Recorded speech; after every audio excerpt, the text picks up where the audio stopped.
జై శ్రీరామ్. సూత మహాముని శౌనకుడు మొదలైన మహర్షులను చూసి ఇలా అన్నాడు. ఓ మునీశ్వరులారా, స్త్రీలకు సర్వ సౌభాగ్యములు కలుగు వ్రతమొకటి పూర్వము శివుడు పార్వతీదేవికి చెప్పాడు. దానిని చెప్తాను వినండి.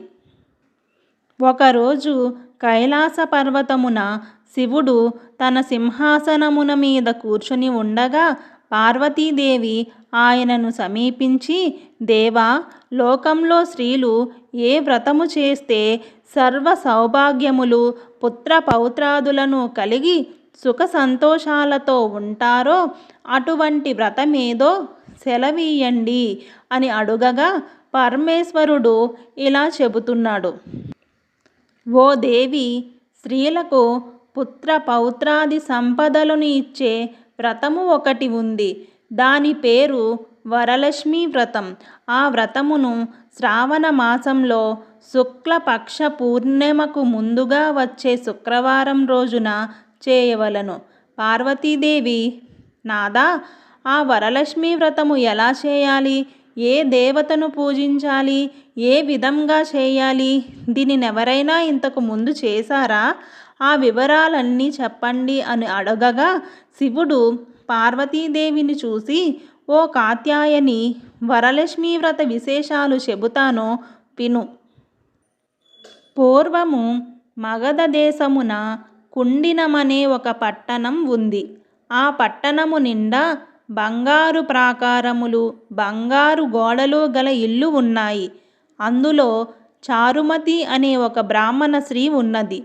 ఆమె పతియే ప్రత్యక్ష దైవముగా భావించి తెల్లవారుజామునే లేచి స్నానము చేసి పతిదేవుని పువ్వులతో కొలిచి ఆ తర్వాత అత్తమామలకు అవసరమైన అనేక సేవలు చేసి ఇంటి పనులన్నీ ఓర్పుతో నేర్పుతో చేసుకుంటూ ఉండేది.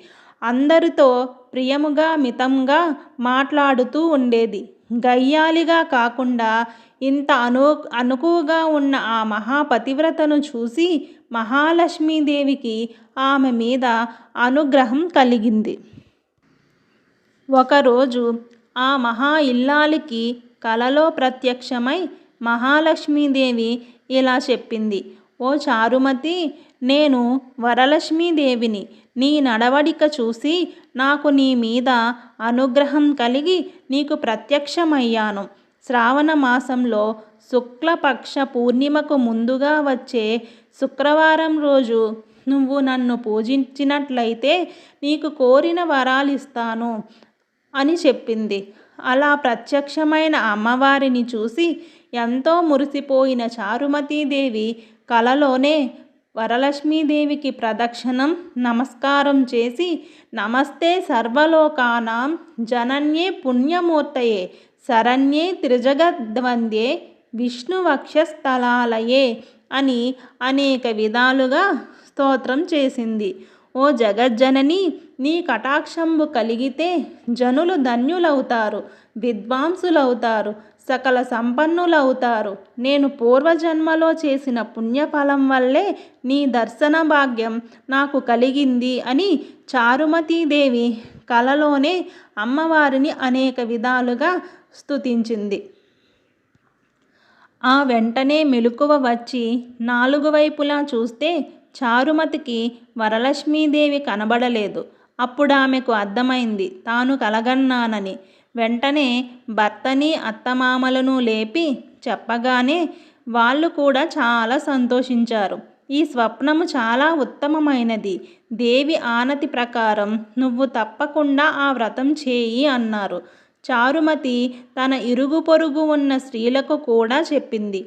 వాళ్ళు చారుమతీదేవి ఉత్కంఠతో శ్రావణమాసం ఎప్పుడు వస్తుందా అని ఎదురు చూస్తున్నారు. వారు ఎంతో ఎదురు చూసిన పౌర్ణమి ముందు శుక్రవారం రానే వచ్చింది. ఈరోజే కదా వరలక్ష్మీదేవి చెప్పిన రోజని ఎంతో ఉత్సాహంతో చారుమతి మొదలగు స్త్రీలందరూ పూజకు ఉపక్రమించారు. ప్రాతకాలమే లేచి తలారా స్నానం చేసి పట్టు బట్టలను కట్టుకున్నారు. చారుమతి ఇంట్లో అందరూ చేరారు. అక్కడ ఒక ప్రదేశంలో గోమయంతో అలికారు. ఒక మండపం ఏర్పాటు చేశారు. దాని మీద ఒక ఆసనం వేశారు. ఆసనం పైన కొత్త బియ్యము పోసి మర్రి చిగుళ్ళు, మామిడాకులతో అలంకారం చేసి కలశాన్ని ఏర్పాటు చేశారు. అందులోకి వరలక్ష్మీదేవిని ఆవాహనం చేశారు. చారుమతి మొదలగు స్త్రీలంతా ఎంతో భక్తి శ్రద్ధలతో పూజ చేశారు. పద్మాసనే పద్మకరే సర్వలోకైక పూజితే నారాయణ ప్రియదేవి సుప్రీత భవ సర్వదా అను ఈ శ్లోకంతో ధ్యానవాహనాది షోడశోపచార పూజ చేశారు. 9 సూత్రము గల తోరాన్ని కుడి చేతికి కట్టుకున్నారు. వరలక్ష్మీదేవికి అనేక రకములైన పిండి వంటలు చేసి నైవేద్యం పెట్టారు. దాని తర్వాత ప్రదక్షిణం చేస్తూ ఉండగా ఆ స్త్రీలందరికీ గల్లు గల్లుమని శబ్దం వినబడింది. వెంటనే తమ కాళ్ళను చూసుకుంటే గజ్జెలు మొదలైన ఆభరణాలు కనిపించాయి. చారుమతి మొదలైన స్త్రీలంతా వరలక్ష్మీదేవి కృపాకటాక్షములు కలిగాయని ఎంతో మురిసిపోయారు. రెండో ప్రదక్షిణం చేయగానే చేతులకు దగదగలాడే నవరత్నాలతో కూడిన కంకణములు మొదలైన ఆభరణాలు కనిపించాయి. ఇక మూడవ ప్రదక్షిణ పూర్తి కాగానే ఆ స్త్రీలంతా సర్వభూషణాంకృతులయ్యారు. చారుమతి మొదలైన ఆ స్త్రీలు ఇళ్ళన్నీ స్వర్ణమయాలయ్యాయి. వాళ్ళకి రథ గజ తురగ వాహనాలు ప్రసాదింపబడ్డాయి. చారుమతి ఇంటి నుంచి ఆ స్త్రీలకు తీసుకుపోవడానికి వారి ఇళ్ళ నుంచి గుర్రాలు, ఏనుగులు, రథాలు, బండ్లు వచ్చాయి.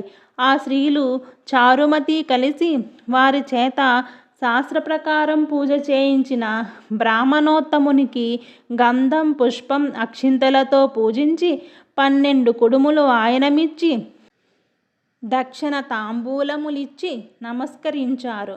బ్రాహ్మణుడు వారిని ఆశీర్వదించారు. వరలక్ష్మీదేవికి నైవేద్యంగా పెట్టిన పిండి వంటలను బంధుమిత్రులతో తిని తమ కోసం వచ్చిన గుర్రాలు, ఏనుగులు మొదలైన వాహనాలలో వారి ఇండ్లకు బయలుదేరి వెళ్ళారు. త్రోవలో చారుమతీదేవి ఎంత భాగ్యవంతురాలు! తనకు కలలో కనిపించిన లక్ష్మీదేవి చెప్పిన ఈ వ్రతాన్ని తాను మాత్రమే చేయకుండా మనందరికీ చెప్పి ఆ భాగ్యాన్ని మనకు కూడా కలుగజేసింది. చారుమతి ఎంత పుణ్యవంతురాలు అని వచ్చిన స్త్రీలంతా కూడా చాలా ఆనందపడ్డారు. అప్పటి నుంచి చారుమతితో సహా వారందరూ క్రమం తప్పకుండా ప్రతి సంవత్సరం ఈ పూజ చేస్తూ పుత్ర పౌత్రాభివృద్ధి కలిగి ధన కనక వస్తువాహనములు కలిగి సుఖ సంతోషాలతో ఉన్నారు. కావున ఓ పార్వతి, ఈ ఉత్తమమైన వ్రతమును చేస్తే, అలా ఎదుటివారికి చెప్పి చేయిస్తే సర్వ సౌభాగ్యములు కలిగి శుభముగా ఉంటారు. ఈ కథను విన్నవారికి, చదివిన వారికి కూడా వరలక్ష్మీ ప్రసాదము వలన సకల కార్యములు సిద్ధించును అన్నాడు పరమశివుడు. సూతమహాముని శౌనకుడు మొదలగు వారితో, మునులారా విన్నారుగా, చారుమతి ఎదుటివారి మంచి కూడా ఎలా కోరుకుందో. ఎదుటి మనిషికి మంచి కలగాలని కోరుకుంటే అమ్మవారు ఇంకా ప్రసన్నురాలై మీరు కోరుకోకుండానే మీకు మంచి చేస్తుంది అని చెప్పారు. జై శ్రీరామ్.